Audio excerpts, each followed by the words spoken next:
Halo, selamat pagi Ibu. Pagi Sus. Nah, perkenalkan nama saya Nia Syafina. Di sini saya bertugas dari jam 7 pagi sampai jam 12 siang. Boleh Ibu sebutkan identitas lalu beserta tanggal lahirnya Ibu? Nama saya Dwi Oktaviani, tanggal lahirnya 31 Oktober 2003. Baik, sudah sesuai ya Bu identitasnya. Bagaimana kabar Ibu? Baik Sus. Baik, kalau begitu saya hari ini akan melakukan pemeriksaan tanda-tanda vital Ibu dan juga pemeriksaan fisik. Apakah Ibu bersedia? Bersedia. Baik, izin ya Bu. Di sini saya akan melakukan tanda-tanda vital, pemeriksaan tanda-tanda vital Ibu terlebih dahulu.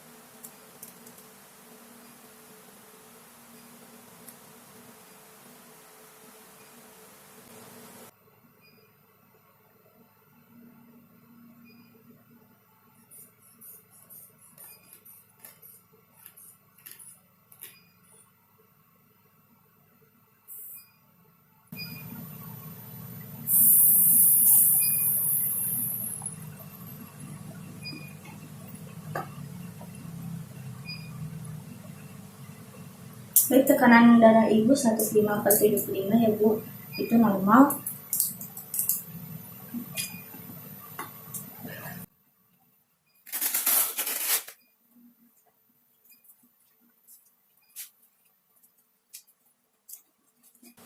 Selanjutnya saya akan mengukur suhu Ibu. Di sini ada termometer. Kita akan melakukan pengukuran suhu yang akan diletakkan ke aksila dari pasien. Maaf ya Ibu.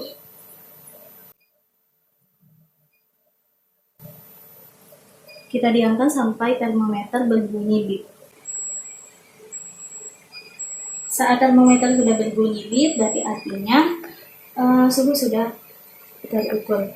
Di sini suhu Ibu normal ya Bu, 34,5 derajat Celcius. Kita letakkan kembali termometer, lalu jangan lupa untuk dibersihkan terlebih dahulu menggunakan alcohol swab. Kembali. Baik, di sini saya akan memeriksa di pasien selama 1 menit.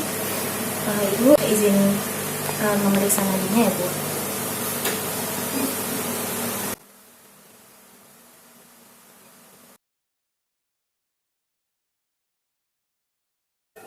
Baik, nadi Ibu hasilnya normal ya Bu, 85 kali per menit.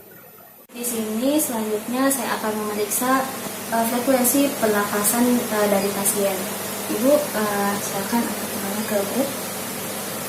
Baik. Selama 1 menit saya akan hitung.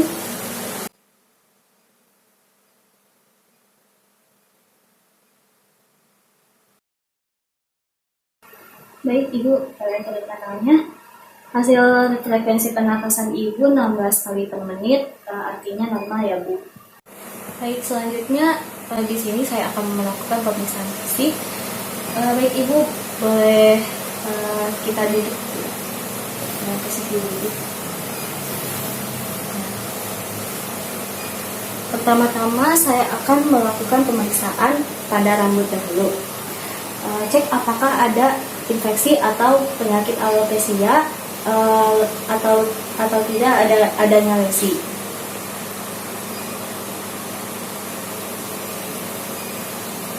Baik, rambutnya sudah terlihat normal ya Bu.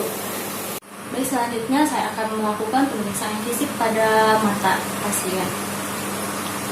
Di sini saya membutuhkan highlight. Pertama-tama saya akan memeriksa pupil mata dari pasien apakah merangsang cahaya atau tidak.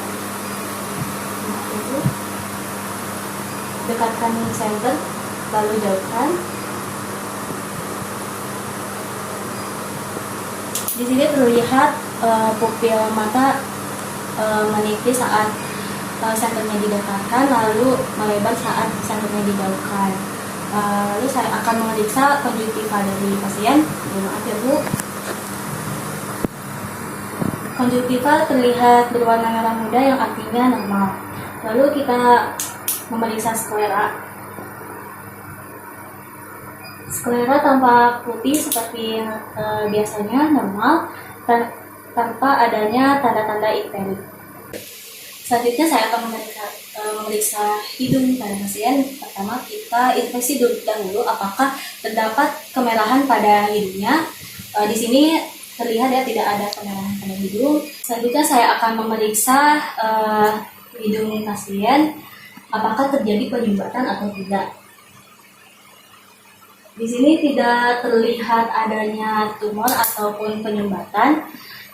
Lalu saya akan memeriksa untuk palpasi ya. Palpasi itu kita memeriksa sinus pada sinus frontal. Sakit tidak Bu? Tidak. Lalu sinus masih sakit tidak Bu? Tidak. Baik, pada pemeriksaan hidung terlihat normal. Tidak terdapat massa ataupun penyumbatan pada hidung, lalu tidak terjadi adanya. Oke, saya akan memeriksa sinus maksimal. Sakit tidak Bu? Tidak.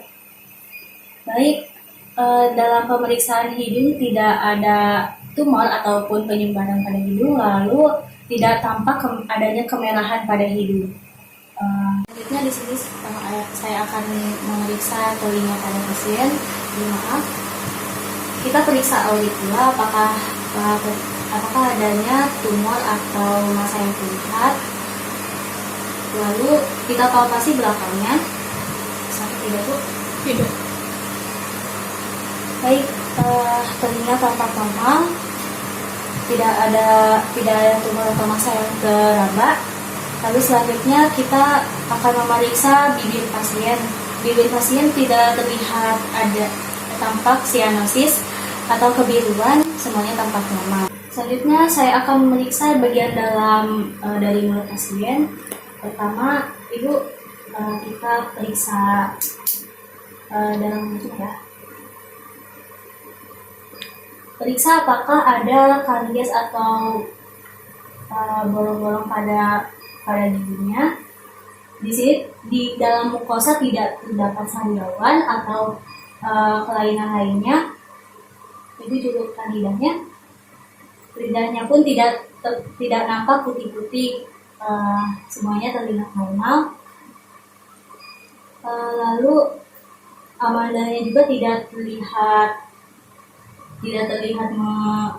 membesar, dan bagian belakangnya pun mengambang dengan normal ya. Lanjut pada bagian leher, kita akan memeriksa apakah ada tumor atau massa yang teraba pada kelenjar limfoid. Di sini tidak teraba adanya pembesaran pada kelenjar limfoid. Lalu kita periksa trakeanya. Di sini trakeanya terlihat normal, tidak lurus dan tidak tampak adanya kelainan. Lalu selanjutnya seharusnya diperiksa ukuran dari vena jugularis di sini untuk meriksa apakah pasien tersebut terkena kelainan pada pari-parinya. Selanjutnya saya akan memeriksa bagian toraks pada pasien. Silakan Ibu berbaring. Pertama kita akan melakukan inspeksi, yaitu kita melihat apakah dalam dada terlihat kemerahan atau kebiru-biruan seperti bekas tanda kekerasan atau karena pendarahan. Lalu selanjutnya kita mengukur perbandingan dada pasien untuk mengetahui apakah pasien tersebut mengalami barrel chest. Ibu, maaf ya Bu.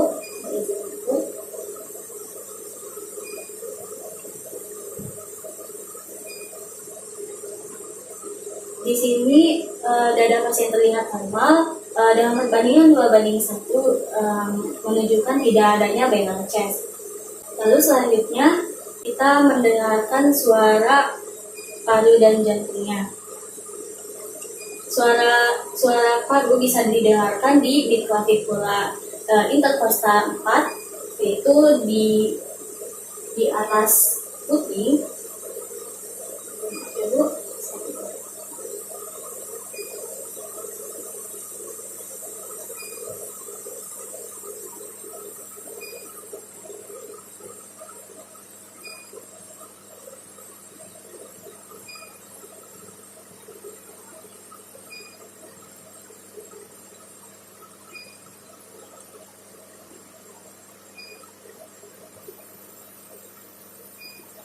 Baik, setelah didengarkan ternyata tidak semuanya terdengar sama.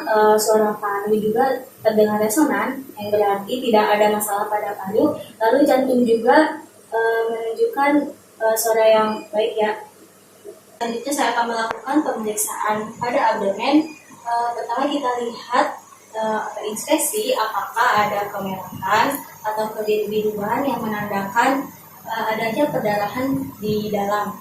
Lalu kita lihat juga apakah abdomen membesar atau tidak. Jika membesar itu menandakan adanya cairan pada abdomen. Di sini pada pasien tidak terlihat tanda-tanda tersebut, semuanya normal. Nah, selanjutnya kita akan membedakan bisin usus pada abdomen pasien dengan stetoskop.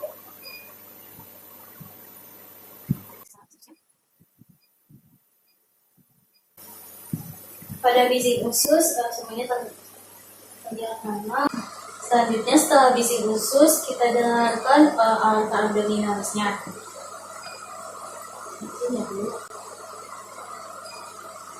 Pada aorta terdengar suara desiran yang berarti itu normal. Lalu selanjutnya kita inspeksi pada bagian abdomen. Kita bagi menjadi 4 kuadran, yaitu kuadran kanan atas, kuadran kiri atas, lalu kuadran kanan bawah dan kiri bawah.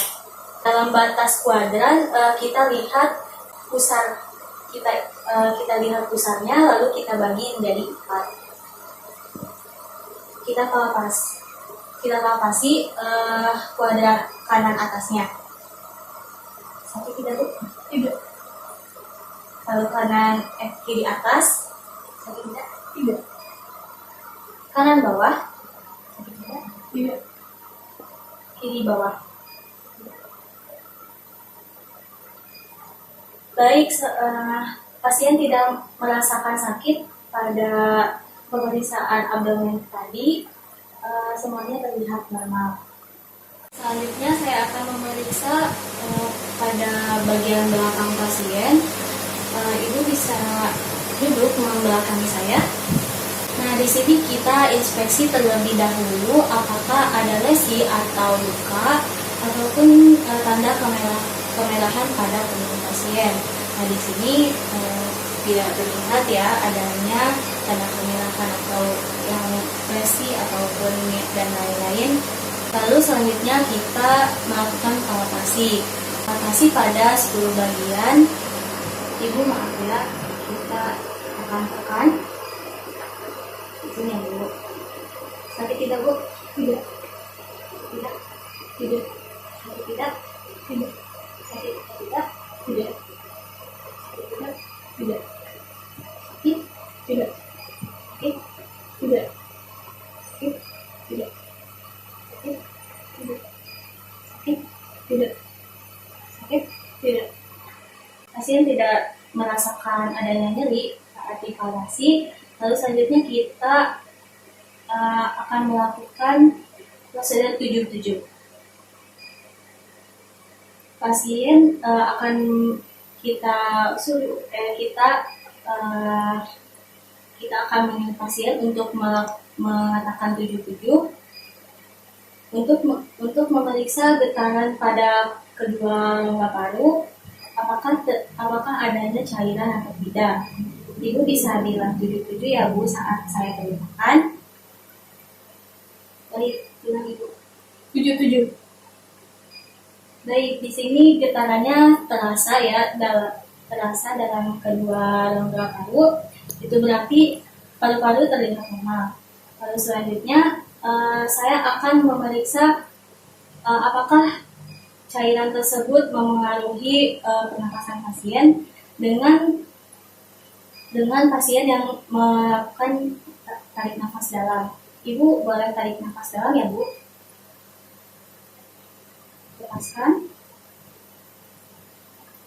Di sini tidak terjadi adanya pengembungan rongga paru-paru sebelah, yang berarti menunjukkan paru-paru pasien terlihat normal. Lalu selanjutnya kita melakukan prosedur auskultasi untuk mendengarkan suara dari rongga paru pasien.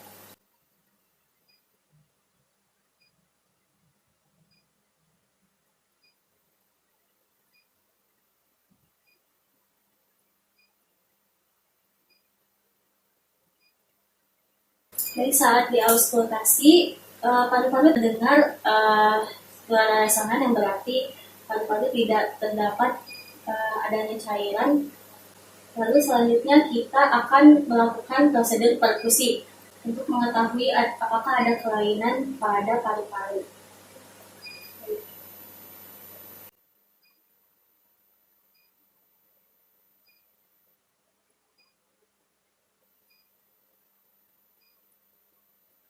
Di sini tidak terdengar adanya redup suara pada paru-paru yang berarti semuanya normal. Selanjutnya saya akan melakukan prosedur pada ekstremitas atas dan bawah. Ibu bisa berbaring kembali. Pada ekstremitas atas yaitu lengan kanan dan kiri, kita periksa apakah adanya tanda kemerahan ataupun lesi ataupun infeksi pada kulit. Lalu selanjutnya kita akan melakukan tes capillary time pada kuku. Jika kurang dari 2 detik berarti normal. Ibu, saya akan periksa capillary time pada ibu dulu. Baik, capillary time-nya terlihat normal kurang dari 2 detik. Lalu selanjutnya saya akan melakukan tes kekuatan otot. Pertama kita akan mengetes jari-jari tangan dulu. Ibu letakkan tangannya. Kita suruh pasien untuk melawan. Ibu lawan ya Bu. Dari kekuatan jari pasien terlihat normal. Jika pasien bisa melawan, kita bisa beri nilai 5. Lalu kita akan melakukan tes kekuatan otot pada radialisnya. Ibu melawan ya Bu.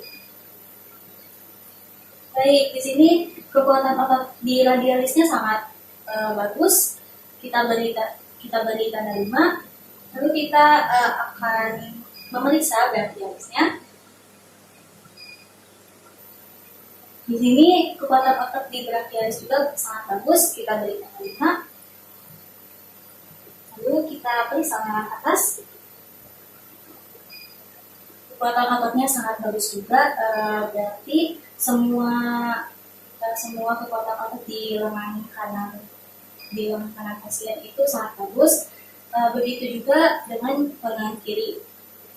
Nanti kita lakukan prosedur seperti tadi, lalu kita beri tanda 5 apabila kekuatan ototnya sangat bagus dan bisa melawan. Lalu selanjutnya kita pindah ke ekstremitas bawah. Seperti pada ekstremitas atas, kita lakukan tes capillary time terlebih dahulu pada kuku jari kakinya. Ibu, saya izin ini ya Bu. Baik, tes capillary time-nya sangat bagus, kurang dari 2 detik, yang berarti tidak adanya kekurangan cairan pada pasien ataupun kelainan lainnya. Lalu selanjutnya kita lakukan prosedur yang sama seperti di ekstremitas atas, yaitu tes kekuatan otot. Pertama kita tautkan dulu jari tangan kita kepada jari kaki pasien, lalu suruh pasien untuk melawan. Ibu lawan ya Bu.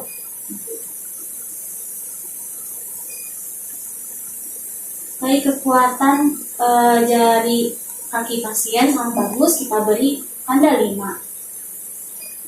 Lalu selanjutnya kita akan memeriksa kekuatan otot pada pergelangan kakinya.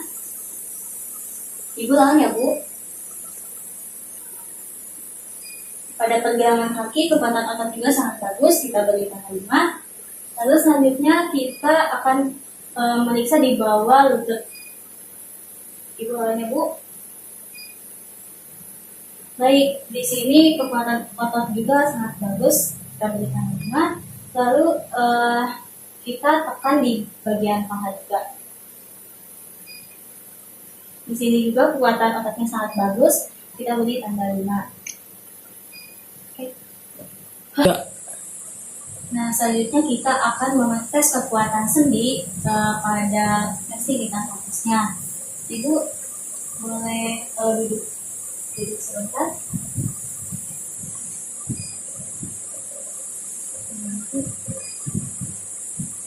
Kita akan menyuruh pasien untuk melakukan gerakan seperti yang kita buat. Ibu tolong letakkan tangannya.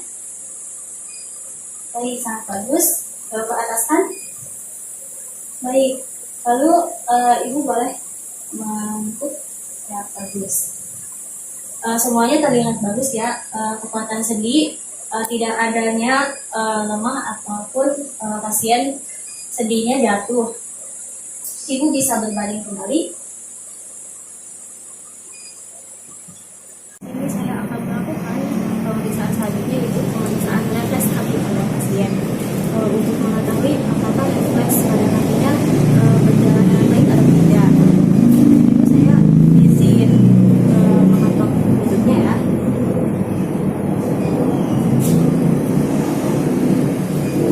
Refleks pada kaki pasien keduanya berjalan dengan baik, tidak ada masalah apapun, berarti refleksnya sudah baik, tidak ada masalah apapun. Baik Ibu, semua pemeriksaan fisik dan juga tanda-tanda vital Ibu sudah dilakukan. Semuanya hasilnya normal ya Bu, tidak ada kelainan pada tubuh Ibu. Baik Ibu bisa lanjut kembali beristirahat. Saya pamit dulu ya Bu. Iya, nice.